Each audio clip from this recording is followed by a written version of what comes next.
Aktar minn 70% tal-kunsilli lokali madwar Malta u Għawdex, jiġifieri 49 kunsill lokali, kellhom tnaqqis fil-fondi allokati mill-Gvern ċentrali, bl-iskuża tkun li l-kunsilli lokali bagħtu l-accounts awditjati tard. Iżda l-maġġoranza tal-kunsilli lokali kellhom raġunijiet validi għaddew minn, tant li d-Dipartiment tal-Kunsilli Lokali approvhom.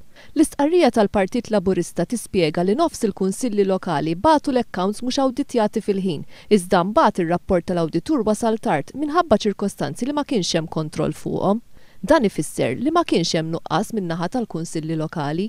Il-Partit Laburista qal li mhux sew li kulħadd jintefa' f'keffa waħda, anke meta wieħed jikkunsidra li l-Gvern ma jimxix b'dan il-mod mad-dipartimenti tiegħu.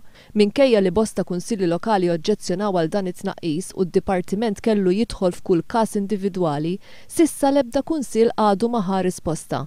Il-Partit Laburista saqsa jekk dan huwiex il-mod li bih il-Gvern se jkun qed inaqqas l-40 miljun euro min-nefqa tiegħu kif mitlub mill-Unjoni Ewropea.